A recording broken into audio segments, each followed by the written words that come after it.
মসুরির ডালটা সবসময় একভাবে খেতে ইচ্ছে করে না, তাই আমরা একেক সময় একেকভাবে রান্না করি। আজকে একটি রেসিপি শেয়ার করতেছি। এভাবে রান্না করলে আর কোনো তরকারি খেতে ইচ্ছে করবে না, শুধু ডাল দিয়েই ভাত খেতে ইচ্ছে করবে। আশা করছি রেসিপিটা তোমাদের ভীষণ পছন্দ হবে। তো ফ্রেন্ডস, আমি তৃপ্তি, আর তোমরা দেখছো তৃপ্তির রসোই ঘর। তাহলে চলো দেরি না করে শুরু করে দিই। প্রথমেই আমি এখানে একটি বাটিতে 1 কাপ পরিমাণ মুসুরির ডাল নিয়েছি। এখানে ছোট দানার যে মুসুরির ডালটা হয় সেটা নিয়েছি। এখন এখানে বেশি করে জল দিয়ে দিব, আর এগুলোকে হাত দিয়ে ভালোভাবে কষলে ধুয়ে নিব। এখন এই জলগুলোকে ফেলে দিব, আর এখানে বেশি করে জল দিয়ে ডালগুলোকে ভিজিয়ে রাখবো। 1 ঘন্টা মতো ভিজিয়ে রাখার পর ডালগুলো এরকম ফুলে ডাবল হয়ে যাবে। তবে ডালটাকে যতটা বেশি ভিজিয়ে রাখা যাবে রান্নার ক্ষেত্রে ততটাই ভালো হবে।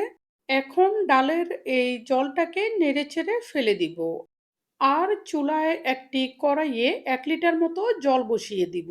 জলটা ভালোভাবে ফুটে উঠলে এখানে ডালগুলো দিয়ে দিব। এখন এগুলোকে নেড়ে দিয়ে এরপর ভালোভাবে ফুটে ওঠার জন্য অপেক্ষা করব। ভালোভাবে ফুটে উঠলে ডালগুলোতে অনেকটা ফেনা উঠবে। একটি চামচ দিয়ে এই ফেনাগুলোকে যতটা সম্ভব উঠিয়ে নিব। এতে করে ডালের রংটা সুন্দর হবে। এই পর্যায়ে আমি তোমাদের কাছে একটি রিকোয়েস্ট রাখছি। তোমরা যারা আমার চ্যানেলে নতুন এসেছো, সকল ধরনের রান্নার সহজ এবং সুস্বাদু রেসিপিটি পেতে আমার চ্যানেলটি সাবস্ক্রাইব করে রেখো। আর যারা আগেই সাবস্ক্রাইব করে রেখেছো তাদের জন্য থাকছে অনেক ভালোবাসা। এভাবে ফেনাগুলো তোলা হয়ে গেলে এরপর এখানে দিয়ে দিব 1 চা চামচ থেকে একটু বেশি লবণ, আর একটি কাঁচামরিচ এভাবে ভেঙে দিচ্ছি। এই মরিচটা অনেক ঝাল, সেই জন্য শুধু একটি দিয়েছি। তবে ঝালটা তোমরা তোমাদের পছন্দ অনুযায়ী দিতে পারো। এরপর ঢাকনা দিয়ে চুলার আগুনটি ডিম করে 30 মিনিট মতো এভাবে বসিয়ে রেখেছি। এতে করে দেখো সাইডের ডালগুলো গলে গেছে। এই অবস্থায় ঢাকনাটি নামিয়ে নিলেই হবে, তবে তোমরা চাইলে এর থেকে বেশিও সেদ্ধ করে নিতে পারো।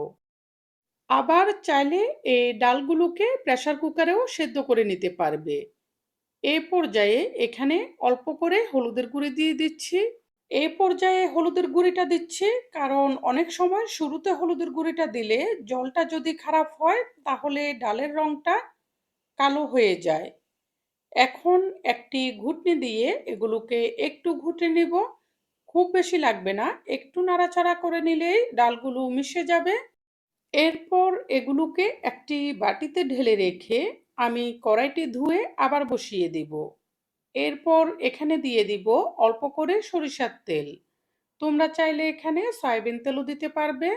তেলটা গরম হলে এখানে আমি ফোড়ন দিব। ফোড়নে দিয়ে দিচ্ছি 2টি শুকনা মরিচ, একটু তেজপাতা, আর অল্প করে দিয়ে দিব মেথি। এখন এগুলোকে নেড়ে একটু ভেজে নিব।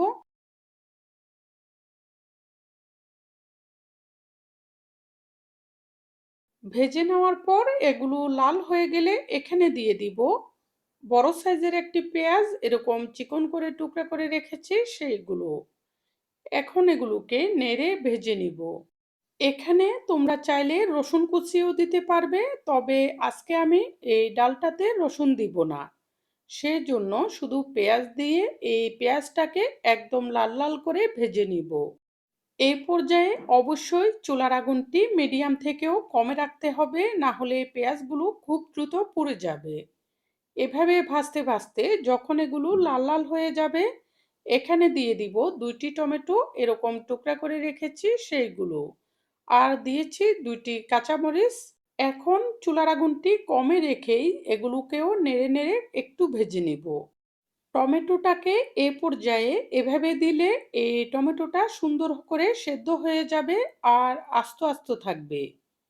এভাবে কিছুক্ষণ ভেজে নেওয়ার পর টমেটোগুলো হালকা নরম হয়ে গেলে আমি সিদ্ধ করে রাখা ডালগুলো দিয়ে দিব। ডাল দিয়ে এগুলোকে নেড়ে একটু মিশিয়ে দিচ্ছি। এরপর ভালোভাবে ফুটে ওঠার জন্য অপেক্ষা করব। ভালোভাবে ফুটে উঠলে নেড়েচেড়ে এগুলোকে ফুটিয়ে নিব। এরপর চুলার আগুনটি ডিম করে ৫ মিনিট মতো এভাবে বসিয়ে রাখবো। এতে করে টমেটোগুলো নরম হয়ে যাবে আর ডালের স্বাদটাও কয়েক গুণ বেড়ে যাবে। তোমরা একবার শুধু ডালটা এভাবে রান্না করে দেখো, খেতে কতটা মজার হয়। আর খেয়ে অবশ্যই কমেন্ট করে জানাবে তোমাদের কেমন লেগেছে। আমার চ্যানেলে আরো কয়েকটি ডালের রেসিপি রয়েছে, তোমরা চাইলে সেগুলোও দেখে নিতে পারো। আমি ডেসক্রিপশন বক্সে সেগুলোর লিংক দিয়ে দিব। আশা করছি এই রেসিপিটাও তোমাদের ভীষণ পছন্দ হবে।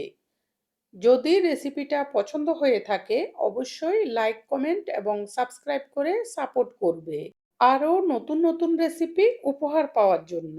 এই বলে আজকের মতো এখানেই বিদায় নিচ্ছি।